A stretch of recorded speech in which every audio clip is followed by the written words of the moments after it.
생존을 위한 행동, 특별한 은혜라고 하는 큐티 제목으로 말씀을 나눕니다. 하나님의 일하심이 놀랍죠. 출애굽의 역사가 보통 역사입니까? 광야 40년의 역사도 그렇고, 요단강을 마른 땅으로 건너고, 여리고성을 어떤 군사적인 행동이나 전략이 아니라 예배 행렬로 무너뜨리고, 하나님의 지혜 속에서 아이성을 무너뜨리는 승승장구해가는 이스라엘의 모습이 가나안에 있는 7 족속의 시야 속에서는 아마 엄청 두려운, 표현 그대로 마음이 다 녹아내리는 그러한 상황이 아니었을까. 어떻게 해야 되나. 그래서 남과 북은 나중에 나오지만, 어제도 잠깐 1절 이하에서 언급은 안 했지만 살펴보았지만, 연합군을 만들잖아요. 남쪽이 연합을 하고 저 북쪽에 있는 하솔 지방에 있는 그쪽에 있는 사람들 또한 연합국을 만들어 가지고 어떻게 해보려고 한단 말이죠. 그러나 내심 알고 있죠. 되지 않음을. 그러다 보니 휘이 족속 가운데 기브온 거민들이 꾀를 내죠. 부정적인 의미도 있지만 긍정적인 의미도 있습니다. 예수님께서 불의한 청지기에 대한 비유를 하시면서 그들이 불의하다, 청지기로서 제대로 감당하지 못했다. 그러나 칭찬하시는 게 있다 그랬죠. 그게 뭐였어요? 미래를 내다보고 준비하는 지혜가 그들에게 있다는 거예요. 어제도 수요 영성 예배에 천국에 대한, 새 하늘과 새 땅, 새 예루살렘에 대한 말씀을 나눴지만, 그 천국을 경험할 수 있는 자와 경험하지 못하는 자가 반드시 나뉘옵니다. 이기는 자, 이 땅의 유혹과 핍박과 그 모든 것과 싸워 이기는 자입니다. 어찌 보면 내 안에 있는 죄성과 싸워 이기는 자가 그 천국을 경험하는 것이라고 할 수 있어요. 그래서 분명히 우리에게는 기도가 필요하고 은혜가 필요합니다.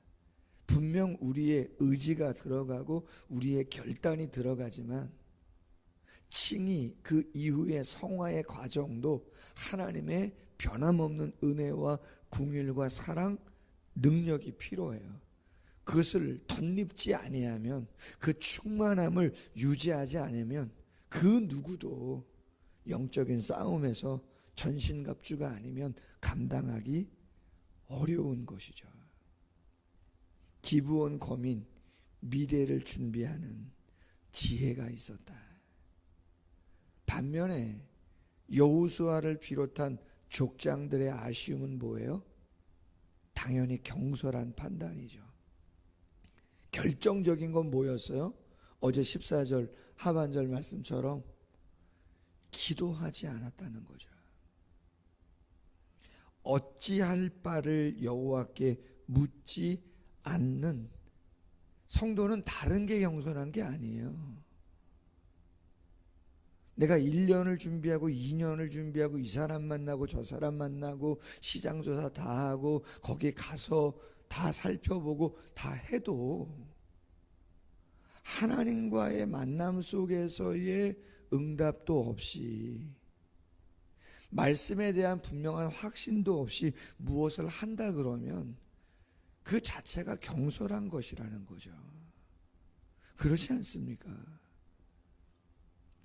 우리는 청직인 것인데, 목회를 하는 목사나 사업을 하는 성도님들이나 가정을 꾸려가는 성도님들이나 자녀를 키우는 성도님들이나 우리 모두 시간이나 물질이나 재능이나 건강이나 젊음이나 그 모든 것은 우리 것이 아니라고 고백하는 사람들입니다. 아멘. 그렇다면 우리가 분명히 청직이라고 고백한다면 우리의 주인 되시는 하나님께 교회의 주인 되시는 하나님께 분명히 여쭙는 것은 그건 당연한 것입니다. 그분의 사인이 없이 뭘 한다? 그건 월권인 것이고 책임을, 그렇죠, 어떻게 감당합니까? 주인이 허락했는데 그것이 잘 안 됐어. 애를 썼어. 그걸 누가 압니까? 주인이 아시죠. 그럼 그건 주인이 뒷감당하시는 거잖아요. 그렇지 않아요? 여러분, 저도 부교육자 생활을 20년 넘게 했습니다. 안 쉬고. 부교육자가 애를 씁니다. 당연히 꽤 안 부립니다. 그러나 그냥 합니까? 독단적으로? 아닙니다. 당연히 연말에 교육부서 아니면 작년에 그 어떤 사역이라도 다 계획을 세웁니다. 거기에 필요한 인력들, 거기에 필요한 어떤 재정들, 거기에 다른 부서와의 연관 관계들, 많은 것들을 다 고려해서 목사님의 목회 방침과 당회의 결정까지 다 포함해서 결정 끝납니다. 그러면 집행이죠. 집행하다가 열매가 많은 것도 있을 수 있고 열매가 예상 밖에 쉽지 않은 것이 있을 수도 있습니다. 그러나 담임 목사님과 당회원들은 알죠. 저 부서, 저 교육자가 어떻게 애를 썼는지 아는 것입니다. 저게 허락된 사역인지 아니면 엉뚱하게 말도 안 하고 한 일인지를 다 알게 되어 있습니다. 그럼 여러분, 뒷감당 누가 하는 것입니까? 뒷감당은 담임 목사님이 합니다. 당회원들이 함께 다음에 더 잘하시면 되는 것이죠. 할렐루야. 그 시간 속에서 최선을 다하는 것이고 결과는, 그런데 안타깝게 여호수아와 족장들이 가장 중요한 하나님의 사인을 받지 않는 경솔함을 보여줬다는 거죠. 어떻게 해요? 여호와의 이름으로 맹세를 했으니, 그 다음 이야기인 거죠. 진짜 멀리서 온 줄 알았다는 거잖아요. 가지고 온 떡이 곰팡이가 쓸고 옷이 다 낡고 말이야. 그대로 믿었잖아요. 근데 며칠 지나요? 3일 지나고 났더니, 사흘 지나고 이제 다른 데를 점령하려고 쫙 가다 보니 히위 족속 안에 있는 기브온, 그비라, 부에롯, 기안여림 금방금방 나오는데 들통이 날 수밖에 없는 거죠. 뭐냐? 생존을 위해서 선택한 거다. 그랬더니 이스라엘 백성들이 원망하고 두려워합니다. 이유는 뭡니까? 20절에 진노가 우리에게 임할까 한다. 누구의 진노입니까? 하나님의 진노가. 왜? 하나님은 가나안의 모든 족속을 다 호흡이 있는 것들은 진멸하라고 했는데 하나님께 여쭙지도 않고 우리 마음대로 독단적으로 살려놓고 여호와의 이름으로 맹세를 했으니 이러지도 못하고 저러지도 못할 건데 하나님이 책망하시면 지금까지 우리가 하나님의 진노로 어떠한 모습으로 죽었는지 알잖아요. 광야 40년이 왜 있었었고, 땅이 왜 갈라지고, 불이 왜 내리고, 도대체 어떤 진노가 내릴지 두려운 것이죠. 근데 여러분, 저는 오늘 본문 말씀을 보면서 두 가지를 묵상하고자 하는데, 첫 번째는 하나님이 책망하시거나 그걸 되돌리시지 않습니다. 오늘 본문에 하나님이 책망하시면서 약속을 깨는, 여호와의 이름으로 부족한 판단이고 경솔한 판단이고 기도하지 않고 정해서 하나님의 원뜻을 거슬렀지만, 하나님이 여호와 네 책임이야, 족장들 니네 책임이야, 나는 관계없어, 니네가 알아서 해, 그리고 진노하고 끝내시냐 이 말이에요. 오늘 본문에는 그런 내용이 하나도 나오지 않습니다. 저는 오늘 말씀을 묵상하면서 에스겔서 36장 28절에 이런 말씀이 있어요. 내가 너희 조상에게 준 땅에서 너희가 거주하면서 내 백성 되고 나는 너희 하나님이 되리라. 하나님이 한 번 너희는 내 백성이다, 내가 너희 하나님이다 라고 하시면 그건 영원한 것입니다. 하나님이 포기를 하지 않아요. 놓지 않는다고요. 그리고 그들의 약함과 연약함을 누가 대신 감당하세요? 하나님이 감당하시더라는 거예요. 여러분, 우리가 잘 아는 누가복음 15장에 탕자의 비유가 있지 않습니까? 누가 잘못한 겁니까? 아버지가 잘못한 게 없잖아요. 아들이 생떼 쓴 것이고 허랑방탕한 것이지 아버지가 잘못한 건 없어요.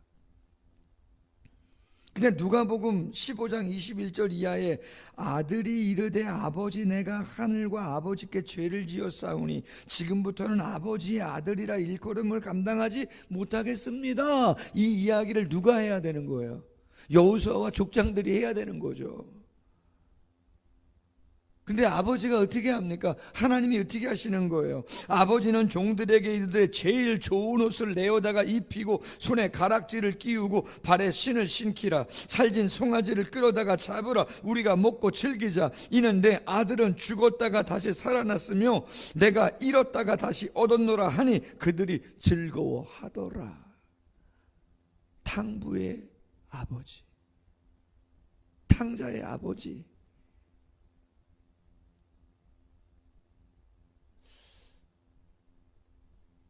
아버지는 그런 분이라는 거죠. 남 탓하는 사람이 아니라는 거죠. 내 새끼니까. 여러분, 저도 어릴 때 조금 말썽꾸러기였다 그랬잖아요. 이래저래. 초등학교 6학년 때 저희 동네 이장님 아들 재한이 입술을 터쳐가지고 제가 발길질 해가지고 어머님이 데리고 병원 간 적도 있었고, 고등학교 때 교련 시간인데 교련 선생님이 얼마나 무서워요. 나오기 전에 딱 대여를 갖추고 있어야 되는데 그때 반장이었거든요. 근데 한 녀석이 계속 막 돌아다니면 정신 막 그러는 거예요. 야, 서 있어야 된다. 준비하고 선생님 오실 때 다 됐다. 계속. 그래서 뭐 하다가 어떻게 탁 때렸는데 고막이 나간 거예요, 애가요. 그래가지고 제가 부모님 모셔오라 하니 어쩔 수 없잖아요. 부모님 오시면 어떻게 해야 되는 거예요? 누가 잘못한 거예요? 제가 잘못했죠. 제가 고막 터뜨리고 입술 터친 건 전데 학교에 오신 분은 어머님이 오셔가지고 죄송하다 그러고, 초등학교 6학년 때 그 재한이 어머님은 또 이장 와이프신데 보통 분 아니었거든요. 뭐 만표 나와라 어딨냐 막 찾고, 저는 무서워서 숨어 있고 막. 재밌습니다. 죄송합니다. 우리 하나님이 그런 분이시다. 얼마든지 무섭게 진노하고 경솔하게 판단하고 정죄하고 그럴 수 있는데 그렇지 않더라. 그러면서 한 가지 적용을 해봅니다. 그럼 우리의 하나님의 은혜와 그 사랑과 긍휼을 덧입은 저희가 가정이나 교회나 사회에서는 과연 어떤 삶을 살아가야 되겠는가? 그건 당신이 잘못한 거니까 당신이 책임져라. 당연히 그럴 수도 있는 거죠. 상식선에서. 부서입니다. 기관입니다. 구역입니다. 전도회입니다. 어떤 팀입니다. 그건 당신이 구역장이니까, 당신이 선교회장이니까, 당신이 중직자니까 그렇게 이야기하고 끝낼 수 있는 건가? 그럴 수 없다 이 말이죠. 고린도전서 12장 23절 이하 우리가 몸에 덜 귀히 여기는 그것들을 더욱 귀한 것들로 입혀주며 우리의 아름답지 못한 지체는 더욱 아름다운 것을 얻느니라. 우리의 아름다운 지체는 그럴 필요가 없느니라. 오직 하나님이 몸을 고르게 하여 부족한 지체에게 귀중함을 더하사 몸 가운데에서 분쟁이 없고 오직 여러 지체가 서로 같이 돌보게 하셨느니라. 만일 한 지체가 고통을 받으면 모든 지체가 함께 고통을 받고 한 지체가 영광을 얻으면 모든 지체가 함께 즐거워하느니라. 아멘. 교회의 주인이 하나님, 머리가 예수 그리스도, 성도가 지체라고 한다면 귀히 여기는 지체도 있고 그렇지 않아 보이는 지체도 있는 거죠. 그런데 역설이죠. 그렇게 보이지 아니하는 지체를 귀히 여기더라, 잘 감싸주더라. 그게 성도들의 마인드라는 거죠. 쉬운 일은 결코 아닙니다. 여러분, 가정도 그렇지 않아요? 남편이 있고 아내 있고 자녀 있고 부모 있고 형제 있어도 내일 내가 감당하는 것도 버거울 때 있습니다. 내일도 내가 감당하는 게 버거울 때가 있다고요. 내 감정 추스리는 것도 어렵고 내 몸 하나 감당하는 것도 어렵게 느껴질 때가 있어요. 아무리 배우자여도, 아무리 자식이거나 부모님이셔도 버거울 때가 있어요. 그러나 우리는 알죠. 가정이 유지되는 이유는 그 누군가 그 버거움을 감당하려고 애쓰는, 보통은 가정에서 어머님들이 그 일을 많이 하시죠. 그렇기 때문에 가정이 유지되고, 어떨 때는 보이지 않는 곳에서 아버님들이 또 애쓰시는 그런 부분이 있다 보니 가정이 유지되는 것이죠. 그럼 교회는 어떤가? 똑같은 것이죠. 영가족이잖아요. 영적인 가족이잖아요. 당신이 저주받아라, 당신이 진노받아라, 내가 한 거 아니다, 그렇게 이야기할 수 있는 공동체가 교회입니까? 그건 그 부서 일이지 우리 부서 일은 아니잖아. 그럴 수 있는 거냐고요? 그럴 수 없다 이 말이에요. 어느 부서, 어느 기관, 어느 분의 일일지라도 그건 다 우리의 일인 것이에요. 그래서 마음이 아플 때가 있는 것이고 어떨 때는 감사할 때도 있는 것이죠. 오늘 본문 속에서 하나님이 이스라엘 백성들에게 보여주시고 있는, 보이지 않냐는 하나님의 그 마음을 우리 모두가 한번 느껴봤으면 하는 마음입니다. 왜 그러시냐? 하나님은 절대 신실하신 분이기 때문에 이랬다 저랬다 잘할 때만 잘하면 좋지만 부족해도 당신의 선택을, 당신의 약속을 절대로 저버리시는 분이 아니시다. 빌립보서 1장 6절, 너희 안에 착한 일을 시작하신 이가 그리스도 예수의 날까지 이루실 줄을 우리는 확신하노라. 할렐루야. 기도하겠습니다. 하나님 아버지, 감사합니다. 가나안을 정복하는 과정 속에서 기브온 거민이 생존을 위해서 거짓말을 하고 위장을 하고 항복을 합니다. 분명히 그들은 생존을 위한 것이었지만 하나님의 명령 속에서는 경솔히 판단하면 안 되고 기도함으로 하나님의 사인을 받고 결정했어야 되는데 그렇게 하지 못했습니다. 진노가 임할 것이라고 두려워하는 이스라엘 백성들, 그러나 하나님이 진노하지 않습니다. 정죄하지 않습니다. 하나님의 이름으로 맹세했음에도 불구하고 그것을 파기하지 않습니다. 어쩌면 그들의 약함을 하나님이 끌어안으시고 긍휼히 여기시는 모습이 아닌가 그렇게 생각하게 되어집니다.